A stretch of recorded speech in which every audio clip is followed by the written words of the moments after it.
They called him the man with the golden touch, the self-made millionaire, who turned every idea into profits. Matthew Harrington possessed everything a man could dream of: fame, fortune, and a dazzling trophy home. But beneath the polished exterior lay secrets: his pregnant wife, Olivia, and a hidden mistress, Sasha. One night, as the champagne popped and confetti rained, Matthew reveled in his success with Sasha at his side, never suspecting the person watching heart-pounding was his betrayed wife. What followed was a vortex of deceit, heartbreak, and scandal. This is the story you won't want to miss: the drama behind a millionaire's perfect facade. Matthew Harrington was born in a modest brownstone in Brooklyn, New York. His father was an insurance salesman who scraped by on commission checks while his mother worked part-time at the local diner. For most of his childhood, Matthew watched his parents struggle to make ends meet, pay the rent, keep food on the table. He would come home from school to find them hunched over the kitchen table, bills scattered around, whispering about how to push off the electric company for a few more days. He was determined to break free from that life. He often stared at Manhattan's gleaming skyscrapers across the river, imagining himself in one of those high rises, wearing a tailored suit, commanding the world of finance. By the time he was in high school, Matthew was already investing small amounts of money in penny stocks, rummaging for tips on obscure internet forums. He quickly discovered that he had a natural flair for spotting undervalued prospects, capitalizing on the euphoria or fear of the market, and turning a quick profit. After graduation, he enrolled at the Wharton School of the University of Pennsylvania. He couldn't afford Harvard, but Wharton was no small feat. There, he expanded his network, befriending children of the nation's wealthiest families. He interned at Goldman Sachs, starved himself of sleep to impress the bigwigs, and soon garnered a reputation for shrewdness that far exceeded his age. It didn't take long for the world to notice.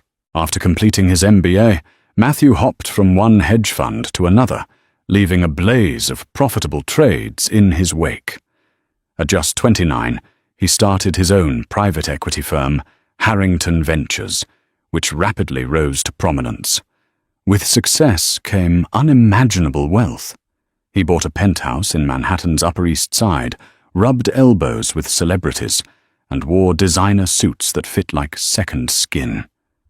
But if money was Matthew's first love, pride was his second. He relished in the accolades, living for the headlines that named him a financial prodigy. His drive to climb higher never ceased. It was only after he'd made his first $100 million that he turned to his personal life. At a charity gala in the Hamptons, he met Olivia Greenwood, a vibrant and intelligent marketing executive. She was the daughter of a respected judge, possessed a refined sense of grace, and carried herself with a subtlety that Matthew found refreshing. They courted for 2 years and eventually married in a lavish ceremony at the Plaza Hotel. Gossip columns ate it up. Photos of the newlyweds on the iconic marble staircase were splashed across tabloids and social media feeds. Everyone envied the power couple. Olivia was confident yet supportive, never overshadowing Matthew, but always offering a gentle guidance that cut through his sometimes blinding ambition. Friends whispered that if anyone could keep him grounded, it was Olivia. Yet behind the scenes, the pace of his business deals often overshadowed the marriage. Olivia craved closeness, quiet nights at home, the possibility of starting a family. Matthew, on the other hand, chased after the next big venture, the next rung on the ladder of success. He was away on business trips more often than not, returning with suitcases full of expensive gifts, but little in the way of real affection. Over time, cracks in their bond began to form. She tried to fix things through long phone calls and heartfelt texts, but distance only grew. It was during these months, when the flame in his marriage started sputtering, that Sasha Armand came into his life.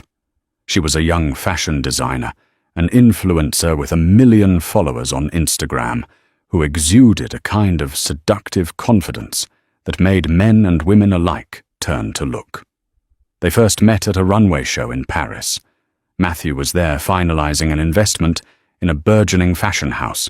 Sasha was seated front row, sashaying from after-party to after-party. She wasn't shy about her interest in him. Usually Matthew's wedding ring served as a shield against flirtations, but that night he felt vulnerable, subdued by the dimly lit Parisian ambiance and jazz music. Sasha's compliments, her unwavering gaze, and the gentle brush of her hand against his arm worked like a potent elixir. One glass of champagne led to another, culminating in a midnight rendezvous by the Seine River. It was a moment of weakness, a betrayal that would set the stage for cataclysmic events yet to come. Matthew told himself it was a one-time mistake, a fleeting spark while overseas. But Sasha was relentless. She texted him from every city she visited, sending him pictures in alluring dresses, accidentally hooking his interest further. With each new milestone or stressful business deal, Matthew found himself leaning on her brand of excitement, something that felt less complicated than Olivia's watchful eyes and quiet pleas for a normal life. Back home, Olivia was ecstatic one morning to discover she was pregnant. She had long wanted a child, imagining that would bring Matthew back to her. But as her happiness soared, she also sensed that something was off. Late-night calls from unknown numbers or suspicious text notifications flashed on Matthew's phone. He brushed them off as business emergencies or inconsequential acquaintances. Yet the pit in her stomach grew. She had no concrete evidence, just an overwhelming sense that her husband was slipping away. The tension simmered beneath the surface. Olivia was hesitant to confront him directly. She hoped that their baby would help repair the rift. Matthew, meanwhile, felt caught in a tangle of guilt, desire, and unstoppable ambition. So he poured his energies into a new venture, an ambitious global real estate fund that, if successful, would secure his name among the world's most prominent tycoons. It was precisely this new venture that became the catalyst for the celebration of a lifetime. Matthew planned a massive party at a swanky rooftop venue, the Conrad New York downtown, overlooking the Hudson River. Executives, celebrities, and socialites received gilded invitations, promising an unforgettable evening of champagne toasts and highbrow entertainment. Sasha was invited as a special guest under the guise of a business associate and friend. Olivia, just starting to show her pregnancy, was initially left in the dark. She found out about the party from a business magazine article that praised Matthew's upcoming success bash. The journalist asked about the rumored VIP list, which included the up-and-coming designer, Sasha Armand. With a sinking heart, Olivia confronted Matthew about the party. He feigned surprise. "Of course you're invited. I assumed you wouldn't want to be around so much noise in your condition." His eyes flickered with unease. Olivia wanted to believe it was genuine concern, but the mention of Sasha's name in the VIP list told her otherwise. With clenched teeth, she decided she would attend the party no matter what Matthew said. What followed would be a night that none of them would ever forget. In the weeks leading up to the event, Manhattan was abuzz with invitations, RSVPs, and speculation. The Conrad's rooftop was booked solid for 2 entire days, one for the setup, one for the party. A black and gold theme was chosen with gold confetti cannons to shoot glitter into the sky at midnight. The press was invited, ensuring that the pictures of Matthew's big night would be splattered across business columns and lifestyle sections the following day. The staff was briefed extensively. Special tables were assigned to high-profile guests. There would be a performance by a string quartet, followed by a surprise celebrity DJ that Sasha had recommended. A private VIP lounge was arranged for Matthew's closest circle, a small area protected by thick velvet curtains and guarded by 3 imposing security men in black suits. Olivia prepared her own dress, choosing a soft emerald green gown that accommodated her growing belly but showcased her natural grace. She visited her hairstylist, carefully selecting a subdued but elegant look that matched her sense of dignity. Though her heart felt like a swirling tempest, she maintained a calm facade. If I'm going to face whatever's behind this door, she thought I'm going to do it on my terms, looking like the confident partner I am. Meanwhile, Sasha reveled in her role. On Instagram, she flaunted a sneak peek of her shimmering gold dress, tailored by a famous designer. She posted cryptic captions hinting at a major announcement on the biggest night of my life. Her followers went into a frenzy, speculating whether she was launching a new fashion line or endorsing a global brand. Sasha indulged in the attention. She thrived on the knowledge that she was about to outshine all the other socialites at the party. Deep down, she found the secrecy thrilling, knowing that the night might catapult her own brand, especially if she was seen on the arm of Matthew Harrington. Matthew himself was a maelstrom of nerves and excitement. He had closed the final details of the real estate fund, securing billions in commitments from high-net-worth individuals, private equity groups, and even a quiet investment from the Rothschild family. Everything had to be perfect. He wanted to dazzle the press, impress the investors, and show the world that Matthew Harrington had reached a new pinnacle. In private guilt gnawed at him. He knew Sasha and Olivia would both be present. It was only a matter of time before their worlds collided, but a twisted sense of ego convinced him he could manage it all. He told himself that he was too smart, too experienced to let things spiral out of control.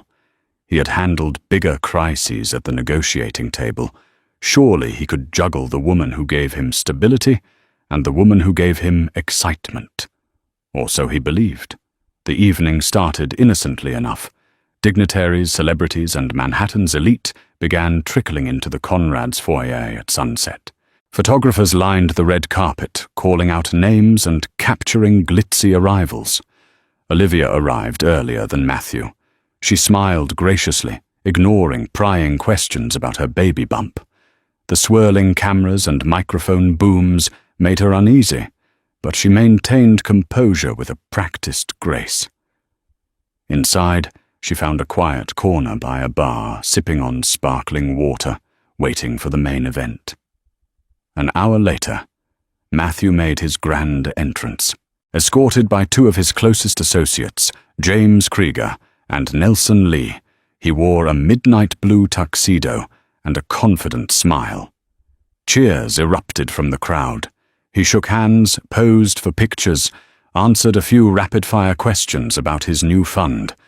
People admired the young maestro of high finance, a man who made wealth seem so effortless. Only a keen observer would notice his occasional glances around the room, searching for both Olivia and Sasha. Eventually, he spotted Olivia near the bar. Her emerald gown caught the light, revealing the gentle curve of her pregnancy. For a moment, he felt a pang of something regret, maybe. He approached her carefully, offering a mechanical kiss on the cheek. "Everything all right?" he asked. "I'm fine," she responded, her gaze cool, yet tinged with sadness. "Congratulations on the fund. It's quite an achievement." He forced a smile, uneasy, with the tension simmering between them. She excused herself shortly thereafter, leaving him alone in the bustle of clinking glasses and lively chatter. Sasha arrived fashionably late, exactly as planned. A crescendo of camera flashes greeted her as she stepped out of her limousine. Her golden dress hugged her figure, the slit high enough to raise eyebrows. She paused on the carpet, letting the paparazzi get their fill before sauntering into the lobby. Inside, she made a grand show of embracing Matthew in full view of the guests. People assumed it was a friendly greeting, but anyone watching closely could sense an intimacy that went beyond casual acquaintance. "Congratulations on everything," Sasha purred, pressing close. She smelled of expensive perfume notes of vanilla and amber. "Thank you for coming," Matthew replied, his voice low, conscious of the stares around them. "We need to talk." She whispered, her hand lingering on his shoulder a moment too long.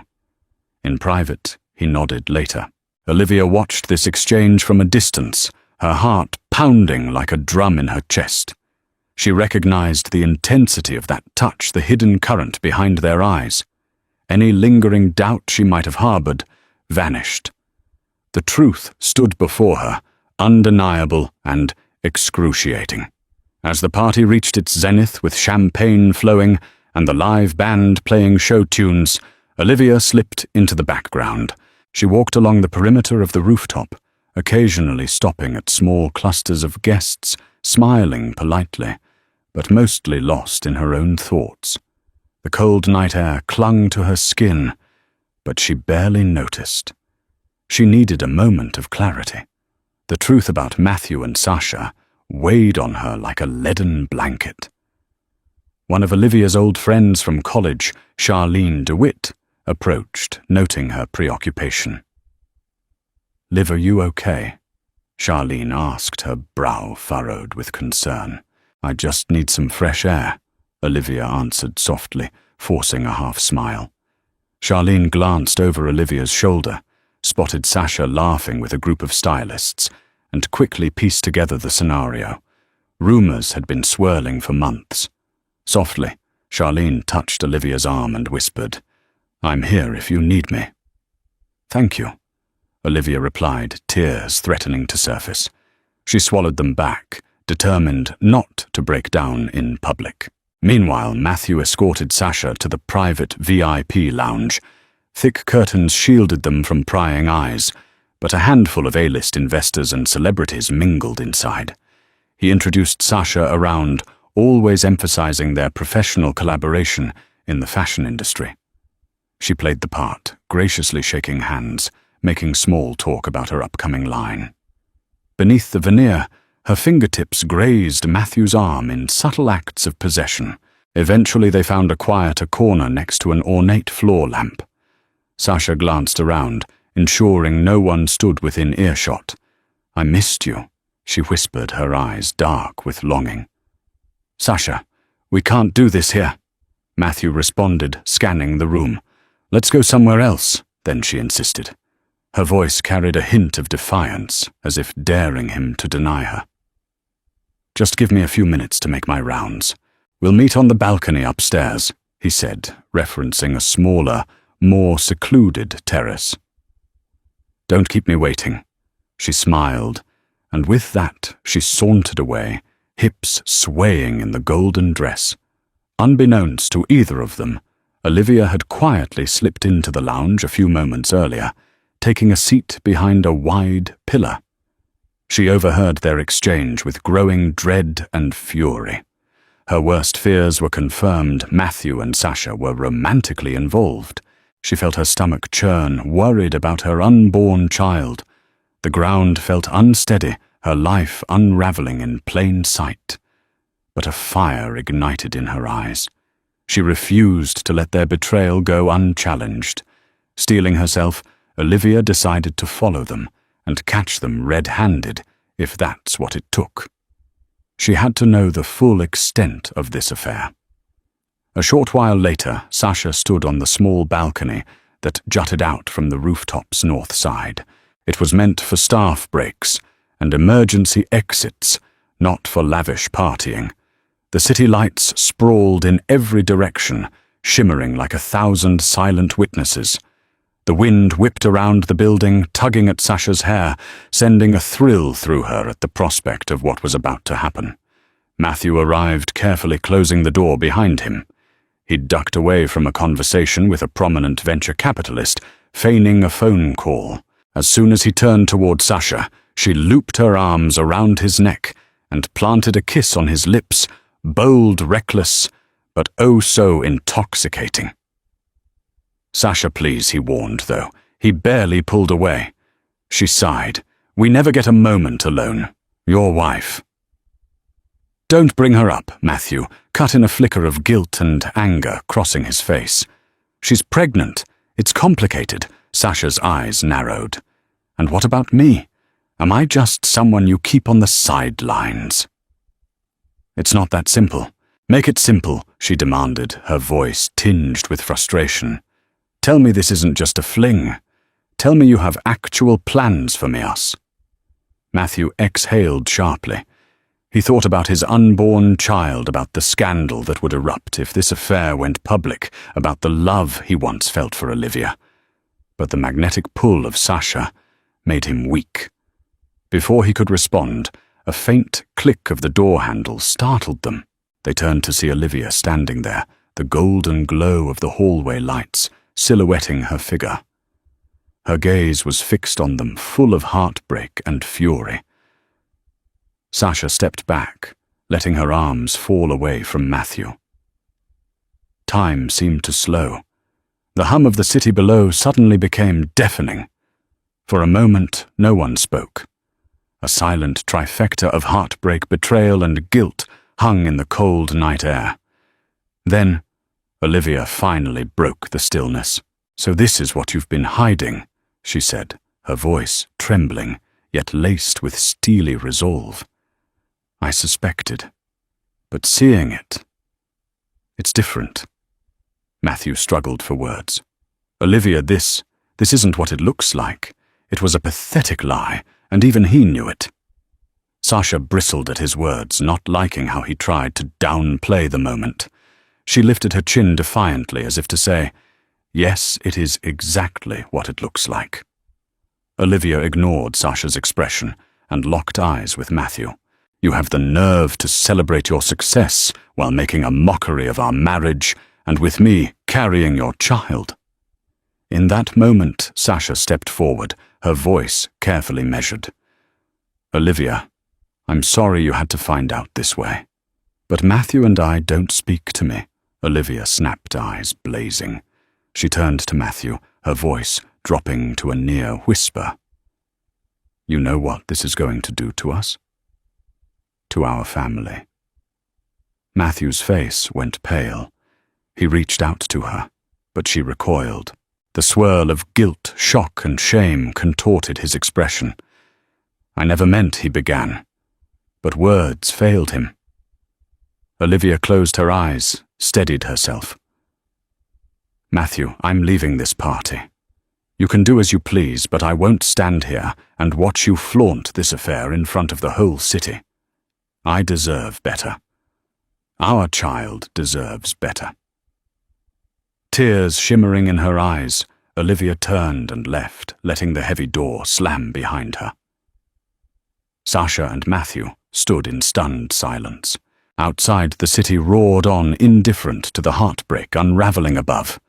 Olivia walked briskly through the crowd, determined not to let anyone see her tears. The bright smiles, the clinking of glasses, the boisterous laughter, everything felt like a cruel tableau. Spotting Charlene by the main doors, Olivia tugged at her friend's arm. "I need to leave," Olivia whispered. Charlene saw the tears welling up, recognized the brokenness in her friend's voice. She didn't ask any questions. "Come on, my car's out front," she said gently. They made their way down the elevator and into the street. The paparazzi outside were too distracted by a minor celebrity's arrival to pay Olivia much attention. Charlene's driver opened the door, and Olivia slid into the back seat, her breath coming in ragged gasps. Charlene climbed in beside her, instructing the driver to take them to Olivia's penthouse. Once inside the car, Olivia let go. Tears spilled down her cheeks. She clutched her stomach, protective of the life growing inside her, even as her own life felt like it was shattering. "Charlene," she whispered. "He's with her Sasha."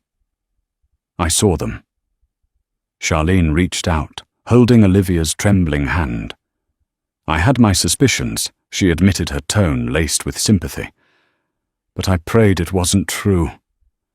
"Olivia, I'm so sorry." Olivia bowed her head. silent sobs racking her shoulders. She had tried so hard to maintain the dignity of her marriage, never imagining the ultimate betrayal would unfold in such a public, humiliating manner.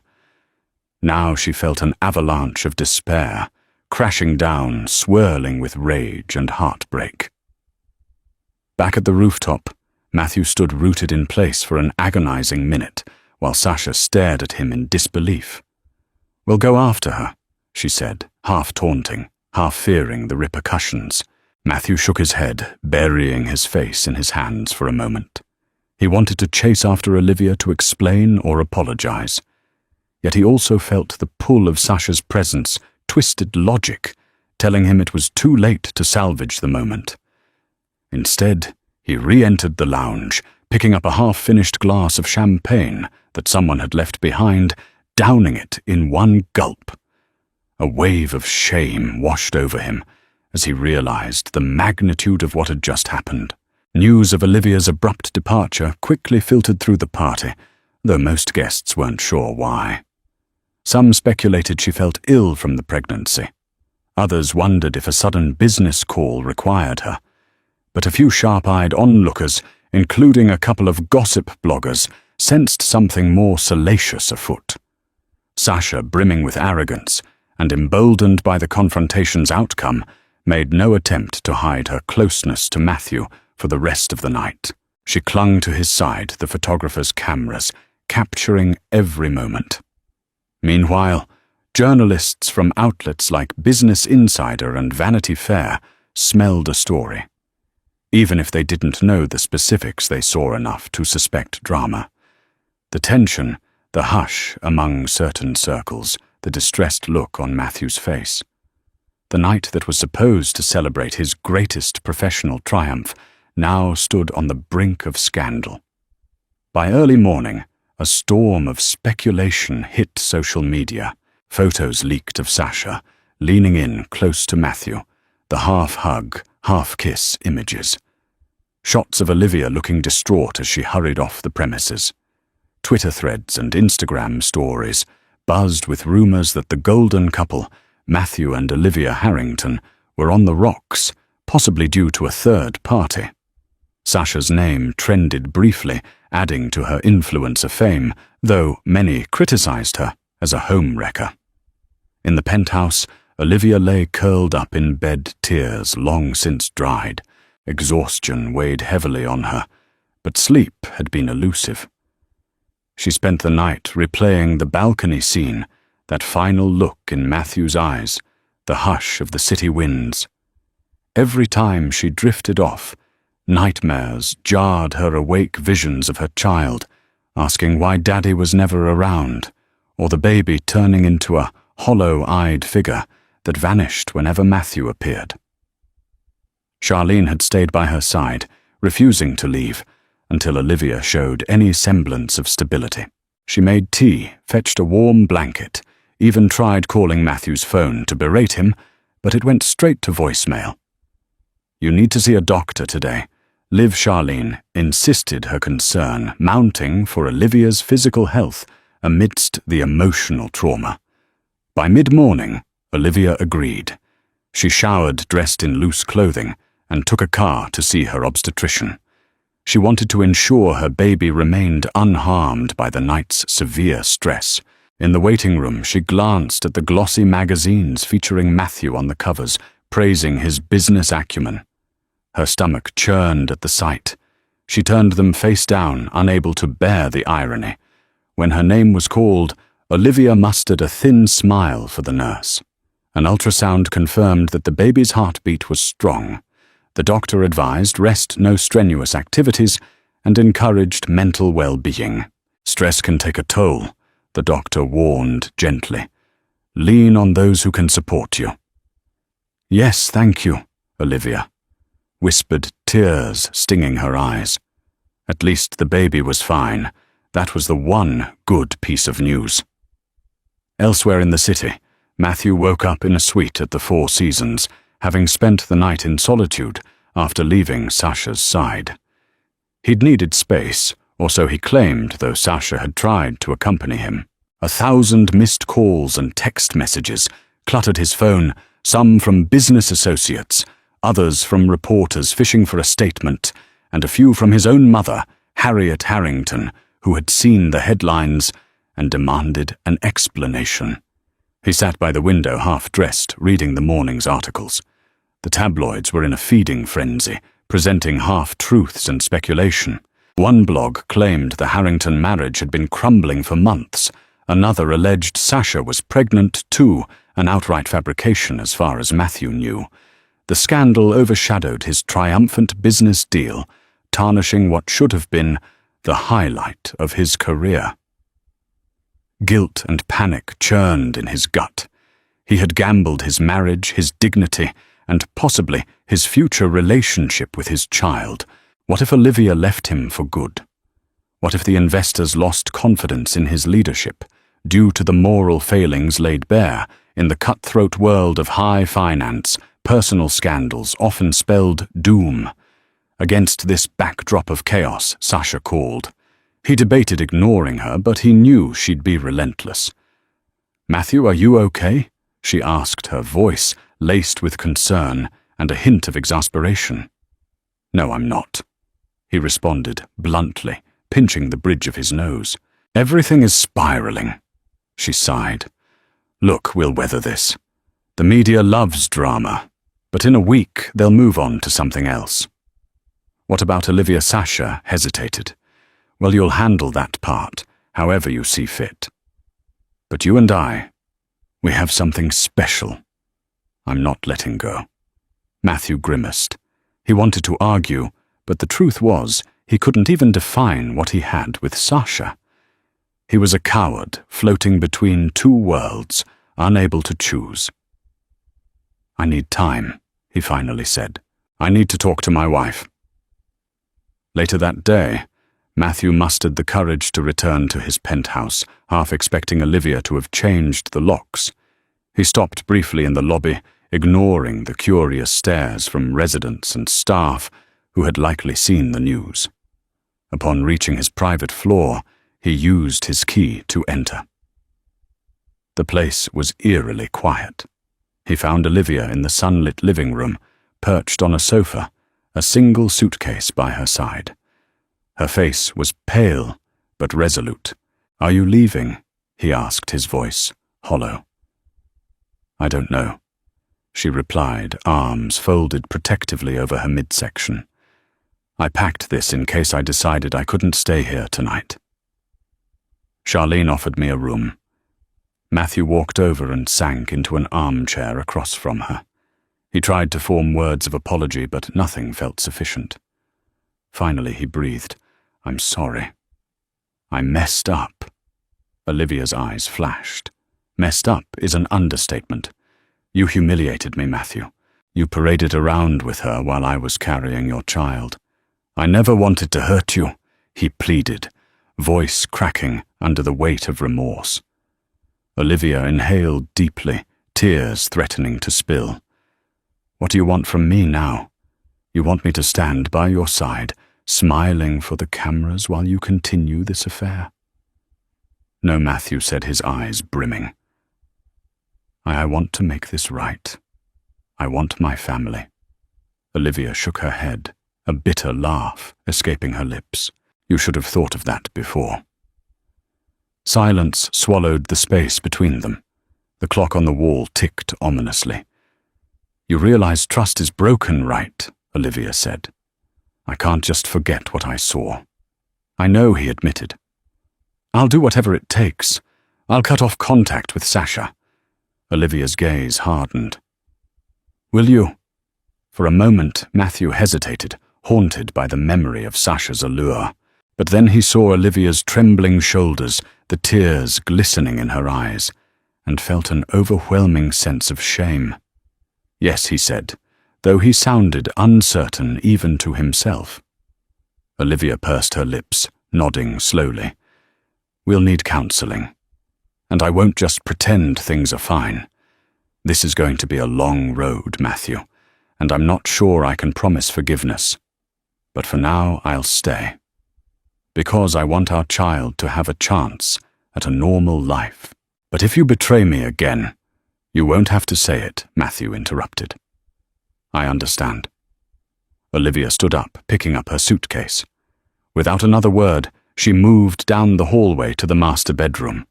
For now it seemed they had reached a fragile truce, a momentary standstill, in a war that had only begun to rage. In the following days, Matthew immersed himself in damage control. He gave a carefully worded statement to the press, claiming deep love and respect for my wife, and hinting that rumors of an affair were baseless. His PR team worked overtime, threatening tabloids with lawsuits, attempting to bury salacious headlines beneath press releases, lauding Harrington Ventures' new philanthropic endeavors. Sasha, however, was less cooperative. She posted cryptic Instagram stories about trusting the universe and never settling for less than you deserve. She uploaded a series of stunning selfies wearing outfits reminiscent of the party night fueling speculation that she was making a statement directed at Matthew or Olivia. Publications picked up on her cryptic notes and spun new angles. Is Sasha Armand the mistress behind the Harrington meltdown? At home, Olivia tried to maintain a sense of routine. She rose early, took prenatal vitamins, went to yoga classes for expectant mothers. She avoided social gatherings, aware that eyes would be on her, that whispers would follow. She felt relieved that her father, the judge, lived abroad most of the year. The scandal hadn't fully reached his ears yet. Her mother passed away years ago, was no longer around to see this heartbreak. Matthew, for his part, complied with Olivia's demands. He blocked Sasha's number, though she found ways to slip messages through. He changed his schedules to minimize travel. He asked Olivia to join him for dinner. Each night tried to reconnect by discussing baby names and future plans. But each time she looked at him, she saw the image of him embracing Sasha, the cold rooftop scene replaying in her mind. In therapy sessions, recommended by Olivia's close friend, who was a psychologist, they gingerly unpacked their emotions. The therapist, Dr. Morgan Beck, approached the situation methodically, letting each speak without interruption. Matthew admitted his ego, and restlessness led him astray. Olivia vented her anger, her profound sense of betrayal. Often the sessions ended with tears and a quiet ride home. Yet behind the scenes, Sasha was orchestrating her own plan. She felt betrayed by Matthew's withdrawal. He said he cared, but now he's ghosting me. She fumed to her assistant one day. She saw the possibility of using the scandal to propel herself further into the limelight. If Matthew wouldn't choose her, she would make sure the world knew she was the one who had the power to shake him. One morning, when the tabloids seemed to be moving on to new prey, some Hollywood divorce, perhaps Sasha struck. She granted an exclusive interview to a well-known gossip magazine, Celebrity Confidential. The article's teaser read like a landmine: I was in love with a billionaire. He used me, then tossed me aside like I was nothing. When the piece went live, it exploded across social media. Sasha detailed how she and Matthew allegedly carried on a months-long romance, how he showered her with gifts, promised her trips, made vows about a future together. She stopped short of giving explicit details, but the insinuations were strong. She even mentioned that Olivia was pregnant, framing it as an unfortunate complication that Matthew refused to address. Public sympathy swung wildly, with some condemning Sasha for pursuing a married man, while others bashed Matthew for his brazen infidelity. Investors called Matthew in a panic, worried that the negative press might tarnish the brand. Even his board members demanded an emergency meeting to address the potential fallout. At home, the news landed like a sledgehammer. Olivia found the article first, texted the link to Matthew, who was in a meeting downtown. She typed just one message. What else is she going to reveal? Matthew cut short his meeting, rushing home to find Olivia trembling with rage. She's painting herself as the victim. And the worst part is There's enough truth in her words that nobody will believe your denials, Olivia said, voice icy. Matthew ran a hand through his hair, frustration etched on his face. I'll sue her for defamation. She didn't mention anything that can't be corroborated, Olivia shot back. Any lawsuit you file might just give her more attention. For a brief moment, Olivia almost felt sorry for him. He looked haggard, as though he hadn't slept in days. But the memory of his betrayal was still too raw. Instead, she turned away, holding her stomach. The baby kicked as if sensing the tension. The fallout continued the next day. Reporters camped outside Harrington Ventures. Photographers lurked near the penthouse. Olivia had to slip out through a service entrance just to attend her next doctor's appointment without harassment. In therapy, she admitted to Dr. Beck that she doubted the possibility of repairing her marriage amid the circus. I can't imagine bringing a child into this storm, she said, tears falling. While the scandal brewed, Matthew's real estate fund faced mounting turbulence. Several major investors grew skittish, worried that his personal issues signaled a lack of discipline or stability. James Krieger, his longtime friend and colleague, tried to hold the line, assuring them that Harrington Ventures remained strong, but confidence was wavering. During a tense board meeting, one of the senior directors, a veteran named Adrian Lockwood, confronted Matthew. "We respect your brilliance as an investor," Adrian began, adjusting his glasses, "but personal conduct matters. We can't afford to have a meltdown that tarnishes the entire brand." Matthew clenched his jaw. "I understand, Adrian. I'm working to resolve the situation. The best step forward is to show a united front with my wife and to silence any further interviews from Sasha. Can you guarantee that?" asked one of the other board members skeptically. "I'll do everything in my power," Matthew declared. In the corridor afterward, James caught up with Matthew. "What's your next move? Sasha won't just shut up because you asked nicely." Matthew exhaled. "I might have to pay her off. A settlement or something to keep her quiet." James raised an eyebrow. "That's risky. If it leaks, it could look like hush money." Matthew shrugged, desperation etched across his features. "I'm out of options. My marriage is on the brink, and the firm is suffering. If a payout can end this nightmare, so be it." Through an intermediary, Matthew arranged a discreet meeting with Sasha at a private room in the Carlisle Hotel. Ironically, it was the same chain where he had once met her for secret rendezvous. Now the same setting felt grim and suffocating. Sasha arrived swathed in a black trench coat, oversized sunglasses perched on her head. The moment she spotted Matthew, a smirk curved her lips. "Back to see me, are you?" she teased, tone dripping with sarcasm. Matthew gestured for her to sit. "Thank you for coming. I want to propose something that benefits both of us." She laughed, crossing her legs. "Oh, now it's about mutual benefit." He slid a sealed envelope across the table. "There's a check in there. A significant amount. In exchange, you'll sign this confidentiality agreement. No more interviews, no more posts insinuating details about our relationship." She picked up the envelope, weighing it in her hands. A flicker of greed shone in her eyes. Then she looked up. "How much do you think my silence is worth?" "Open it. You'll see." Sasha tore open the envelope, examined the number eyes, widening momentarily. Then her gaze flicked to Matthew, calculating. "It's generous," she admitted.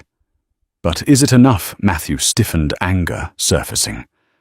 "I'm not here to negotiate with you. That's the offer. Take it or leave it." Sasha placed the check down, drumming her fingers on the table. "You once made me feel I was priceless, Matthew. And now you want to put a price on me." "On my silence." He forced a calm he didn't feel. "We both know we can't continue like this. You're damaging my marriage, my business." She narrowed her eyes. "What about my heart, Matthew? He inhaled briefly, closing his eyes. "I'm sorry if I led you on, but I'm trying to save my family." For a moment, she looked genuinely wounded. Then her features hardened. She picked up a pen from her purse. "Fine, I'll sign. But don't expect me to vanish into thin air. I have my own life to live, and if people ask questions, I won't lie."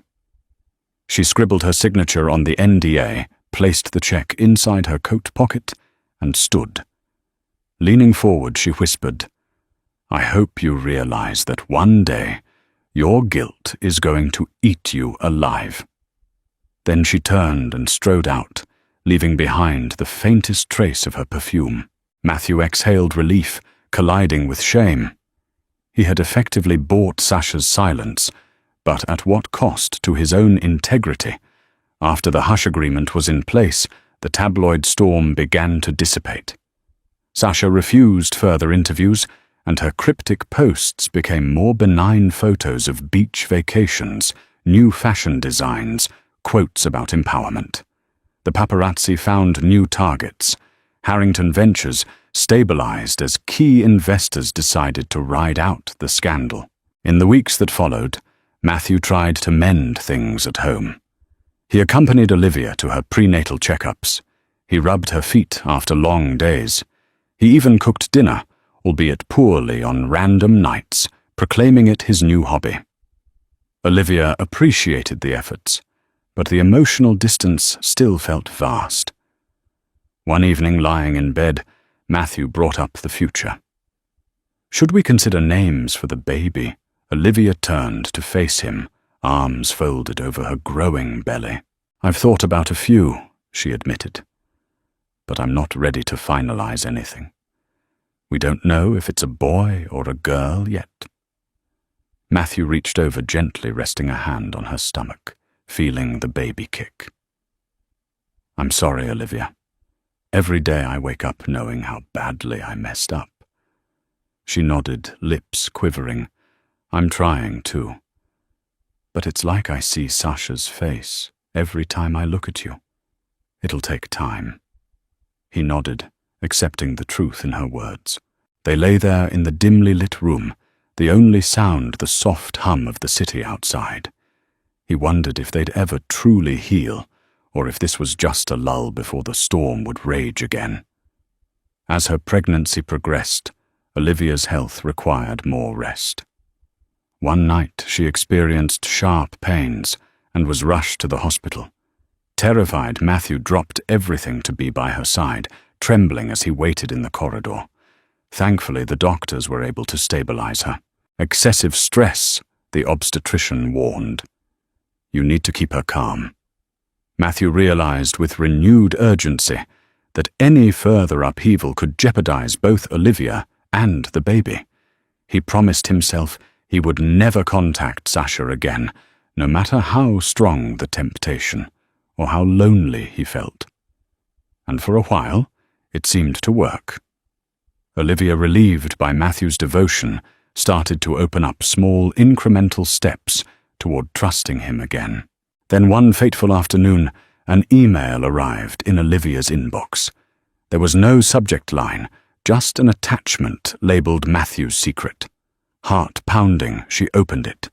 Inside were a series of photos of Matthew and Sasha from their time in Paris, sitting at a cafe, entering a hotel, and one particularly damning shot of them holding hands along the Seine. A note accompanied the images. "You deserve to know everything your husband has been doing. Sincerely, a friend." Olivia's hands shook, tears spilling over. She had known about the affair, but seeing these intimate moments from months ago felt like another betrayal. She realized the affair had been going on for far longer than she'd initially thought, or at the very least, it had been more serious than just a fling at the rooftop. She confronted Matthew that same evening, thrusting the printouts in front of him. "What is this?" she demanded, voice quivering with rage. He stared, guilt flooding his features anew. "Olivia, that was from the beginning. It was before I realized how wrong it was." She laughed bitterly, tears in her eyes. So you're admitting you carried on with her multiple times in multiple cities while lying to my face? Matthew tried to explain to downplay the timeline, but each word only stoked Olivia's anger. She shouted, "I can't do this anymore, Matthew. Maybe we made a mistake thinking we could fix this." That night, Olivia locked herself in the guest room. She ignored his pleas, refused to open the door. He could hear her crying, the muffled sobs breaking what was left of his heart. Guilt and self-loathing consumed him. The next morning, she was gone. A note on the kitchen table read, "I'm at Charlene's. Don't follow me." Days turned into weeks without contact. Olivia cut him off, entirely ignoring calls, texts, even a letter he tried to send. She visited her lawyers discussing options for separation, possibly divorce. The only reason she hesitated to file immediately was the baby she wanted a stable environment before making final decisions. Matthew spiraled. He lost focus at work, snapping at colleagues and stumbling through investor meetings. James Krieger stepped in, temporarily taking the lead on critical deals. Whispers circulated around Harrington. Ventures had their genius founder lost his edge. In a last-ditch effort, Matthew reached out to Harriet. Harrington, his mother who lived in Connecticut. She was a fiercely protective woman, quick to scold him for his transgressions. "You've made your bed," Harriet said sternly over the phone, "and now you must lie in it. But I'll try to speak with Olivia. She needs to know you come from a family that believes in making amends, not running away." Harriet visited Olivia at Charlene's apartment unannounced. Charlene opened the door uncertain, but upon seeing Harriet's sincere expression, she let her inside. Olivia, surprised, greeted her mother-in-law awkwardly. They sat in the living room with Charlene in the background, ready to intervene if tensions rose. Harriet held Olivia's hand gently. "I'm sorry for what my son has done. It's inexcusable." Olivia's eyes watered. She nodded, letting Harriet continue. "You have every right to leave him," Harriet said, not mincing words. "But I know from my own experience, marriage is complicated. I once wanted to leave Matthew's father when he hurt me. But ultimately we worked things out. That was my choice. Only you can decide what's right for you." Olivia listened, caught off guard by Harriet's genuine empathy. Harriet continued, "If you do decide to give him another chance, know that I'll be here to support you. And if you decide to leave, I'll still be there. But please let Matthew be part of the child's life." Olivia broke down, sobbing into Harriet's shoulder, releasing weeks of pent-up anguish. Harriet comforted her, rubbing her back. "He's a fool, my dear. A fool who might spend the rest of his life regretting this if you decide he's beyond redemption." In the following days, Harriet facilitated a mediated conversation between Matthew and Olivia. They met at Harriet's quaint lake house in Connecticut, away from the city's prying eyes. Surrounded by nature's quiet calm, they sat on opposite sofas in the living room, Harriet and Charlene, standing by as moral supports.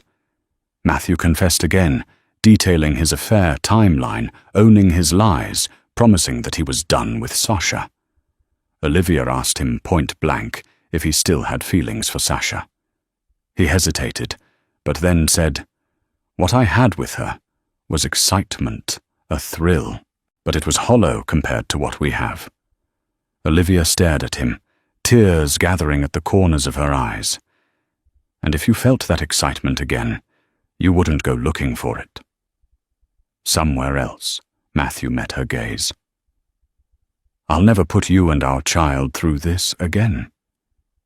I know those words sound empty right now, but I mean it with every part of me.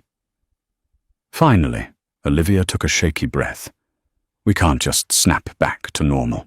But for the baby's sake, and for the love I still have for you, I'll give us one more chance." Matthew exhaled a breath he didn't realize he'd been holding. He moved to her side, slowly reaching for her hand. She let him hold it, albeit tentatively. They had a long road of healing ahead, but this was a start. Over the next few months, as Olivia entered her 3rd trimester, they carefully worked on their marriage. Matthew ceased all contact with Sasha, blocked her on every platform. He publicly reaffirmed his commitment to Olivia, posting a heartfelt Instagram message about family and second chances. They sold the penthouse, a symbolic act of moving away from the site of betrayal, and bought a townhouse closer to Harriet's place in Connecticut. The fresh environment helped them chart a new course, free from the ghosts of old memories. Harrington Ventures stabilized. The real estate fund continued to expand, though Matthew delegated more responsibilities to James, prioritizing time with Olivia. He attended counseling sessions regularly, even alone, acknowledging that he had to confront his own demons of insecurity and ego. Olivia, meanwhile, focused on preparing for the baby's arrival. She decorated a nursery in soft shades of yellow and grey, refusing to learn the baby's sex beforehand. "I want something to look forward to, in a pure, unspoiled way," she told Matthew, who agreed wholeheartedly.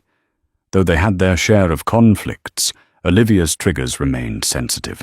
Especially if Matthew came home late overall, the couple slowly rediscovered a semblance of mutual trust. At times, Olivia even allowed Matthew to cradle her belly and feel the baby's every kick, a tender intimacy that reminded them both of the precious bond they shared. One cool evening, as autumn leaves blew past their windows, Olivia felt the first contractions. Matthew drove her to the hospital, hands trembling on the steering wheel, heart pounding with nervous anticipation. After hours of labor, filled with moments of pain, tears and hope, their baby girl came into the world. Matthew stood beside Olivia, tears streaming down his face as the newborn's cries filled the room.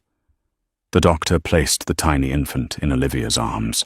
She looked up at Matthew, their gazes locked in a mix of awe, relief, and love. "She's perfect, Olivia," whispered, brushing her lips across the baby's forehead. In that instant, all the turmoil, the betrayal, the heartbreak took a back seat to the miracle of life they had created. Matthew gently touched his daughter's hand, her tiny fingers curling around his. "We did it," he murmured, voice choked with emotion. Later they named her Aurora Grace Harrington, symbolizing a new dawn, a fresh start. As they cradled her in the hospital bed, the tension that had once threatened to tear them apart seemed a distant nightmare. They weren't naive. They knew plenty of challenges lay ahead. But for now they were a family, united by the innocent life in their arms. 6 months after Aurora's birth, life had settled into a new rhythm. The tabloids had long since moved on to different scandals. Sasha Armand vanished from the Harringtons' day-to-day reality, rumored to be dating a European art dealer. Harrington Ventures soared to record profits. Matthew spent more time at home, delighting in each milestone, Aurora's first laugh, the way she gripped his finger, her gradual attempts at rolling over. Olivia gradually forgave, though she would never forget. They continued therapy, acknowledging that trust needed consistent effort. Some nights after Aurora fell asleep, Matthew and Olivia would watch old home videos from their wedding or early married life, bittersweet reminders of what they once had and what they were now striving to reclaim. They promised each other that if conflict arose, they would talk it out instead of letting resentment fester. In the quiet hush of dawn, Matthew often woke to feed Aurora or change her diaper, letting Olivia rest. He'd hold his tiny daughter, her eyes curious and bright, whispering silent vows to be better, to be worthy of the love he almost lost. The journey to redemption was far from finished, but with each sunrise, he was grateful for the chance to be a father, a husband, and hopefully a better man. A single moment of betrayal almost destroyed Matthew Harrington's life. He learned the hard way that fame and fortune mean little when trust is lost, especially with the people who matter most. Through grueling therapy, unwavering resolve, and a newborn's pure love, Matthew and Olivia found a fragile yet hopeful path forward, determined to protect their marriage and provide their daughter Aurora with a loving home. Their story reminds us that no relationship is too big to fail nor too broken to heal if both parties are truly committed to change. But as Matthew discovered, the real test of redemption lies in daily actions, not grand gestures. They say every marriage has its secrets, some small enough to slip under the radar, others large enough to crack the very foundations of trust.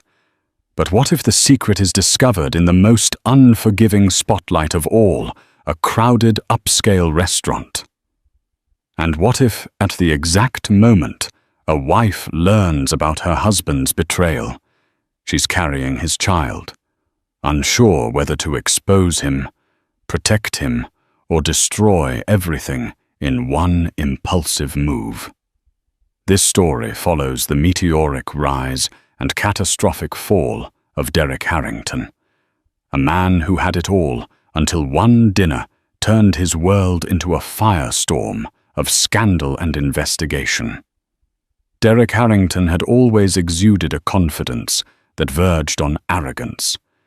He was the type of man people noticed in a room, tall, well-groomed, with an intense gaze that made you think he saw your secrets before you even decided to trust him. At 37, he was already heading one of the fastest-growing private tech investment firms in the country. Harrington Ventures nestled in the heart of New York City. Many had whispered comparisons. He could be the next Elon Musk, or he's aiming to dethrone Bill Gates in philanthropic efforts. Of course, those comparisons were mostly hot air in the media, but Derek ate them up like candy and fueled his ambition further. He had grown up in a modest home in Syracuse, New York, the son of a middle school teacher and an unemployed mechanic. Derek swore to himself at a young age that he would never again know the taste of poverty and uncertainty. If there was a mountain, he would climb it. If there was a competitor, he would annihilate them, or better yet, buy them out. Ever since his first big deal, a startup buyout that netted him a cool $20 million by the age of 26, Derek became addicted to the thrill of high-stakes ventures. His wife, Catherine Harrington, was the silent strength behind him. Once Catherine Barnes, she had come from an entirely different world, an only child raised in Connecticut by a wealthy yet tight-knit family who adored her. Catherine's father, Alexander Barnes, had a small but respectable real estate firm that catered to elite clients. Catherine had an aura of class that Derek desperately needed. Although he was confident in boardrooms and pitch meetings, he often floundered in high society's intricacies. Catherine taught him how to navigate those elite circles with charm and grace. For the past 6 years, their marriage had been a blend of love, shared ambition, and occasional tension, particularly since Derek began pouring all his time into Harrington Ventures.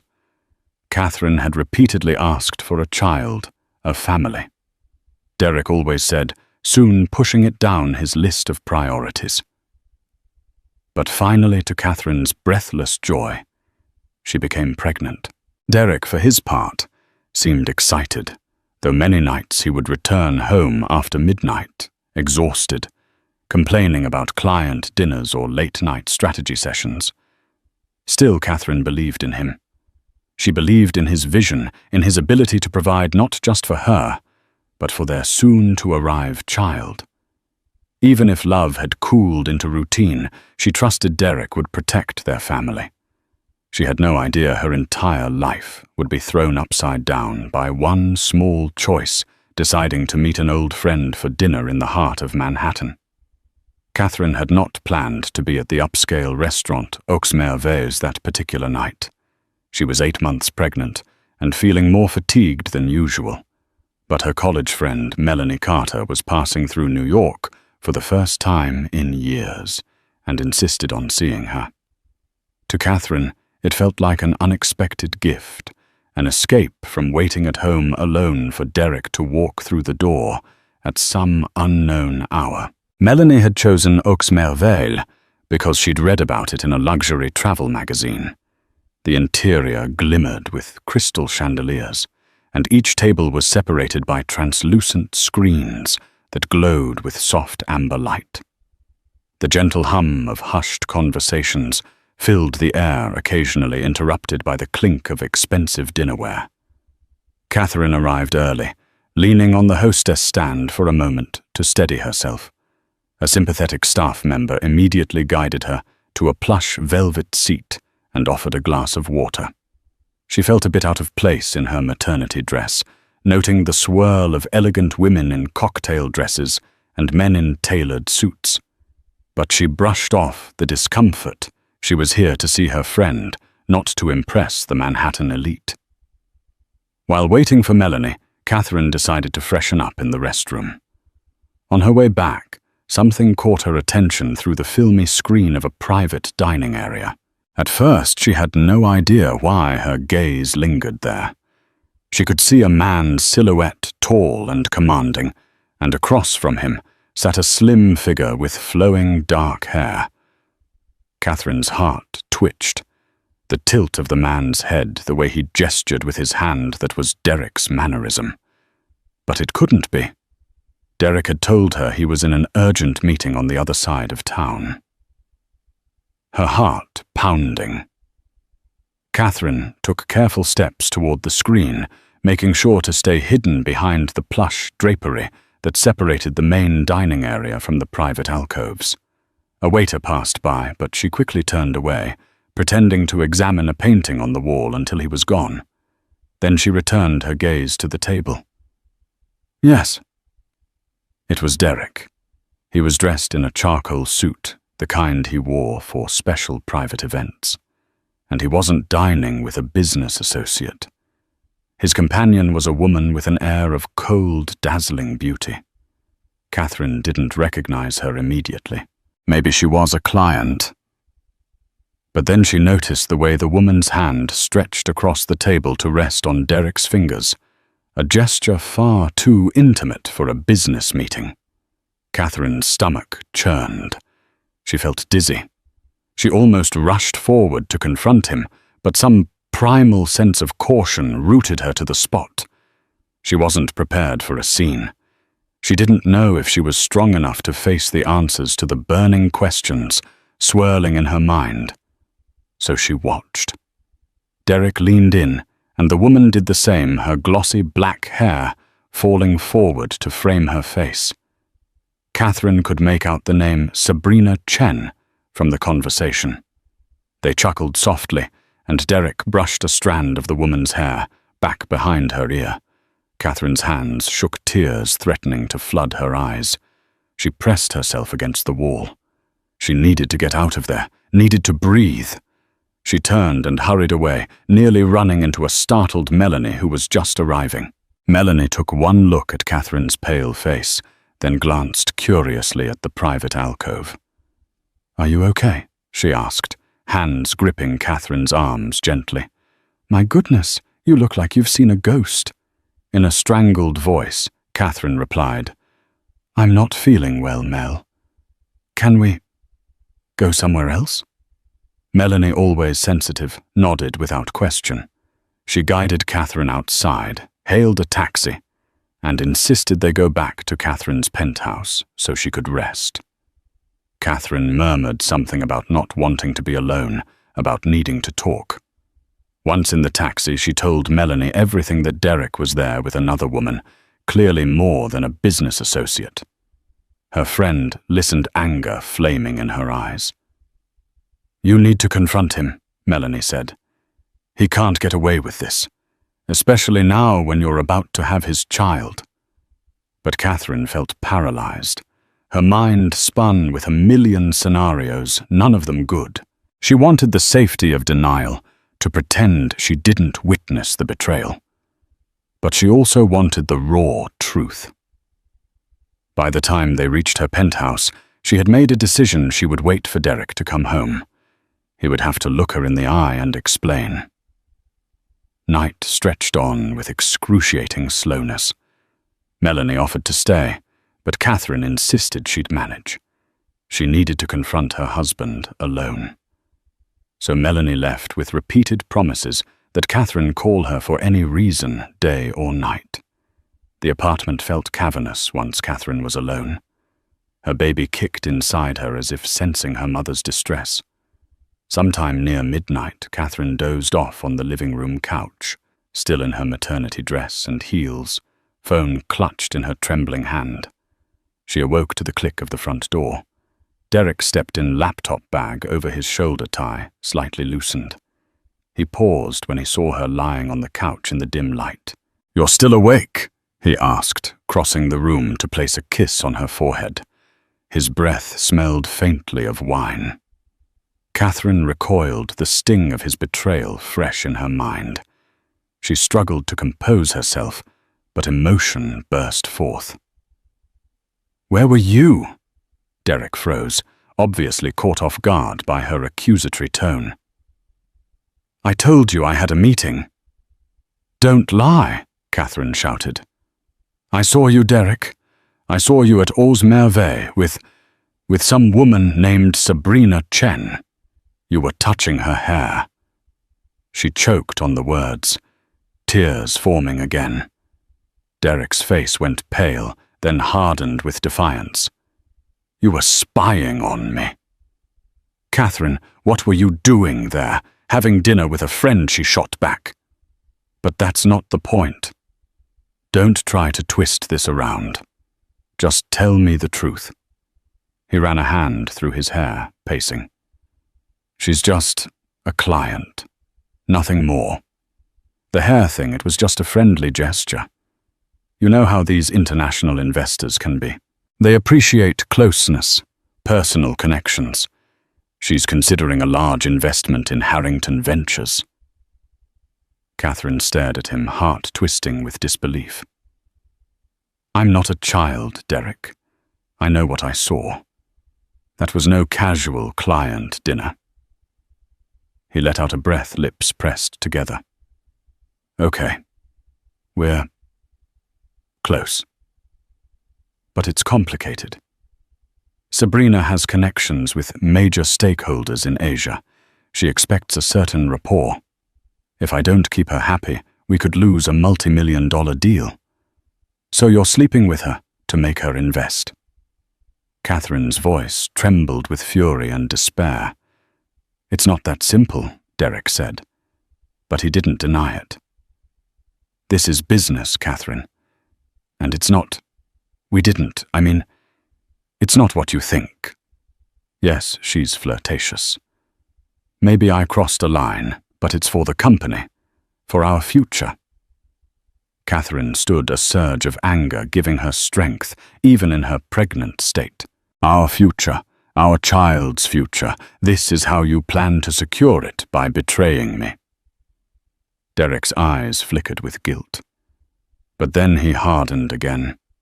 "You don't understand the pressure I'm under. Harrington Ventures is on the verge of a major breakthrough. A single large investment could catapult us into the realm of industry giants. I can't afford to let moral qualms hold me back." Catherine felt as if the floor were dropping out from beneath her. She recognized Derek's ambition had always been borderline obsessive. But hearing him admit he'd compromised their marriage, the very sanctity of their relationship just for a deal, she had no words. A wave of exhaustion crashed over her, mingled with heartbreak. "Get out," she finally managed, voice weak yet resolute. "Catherine," he started. She turned away.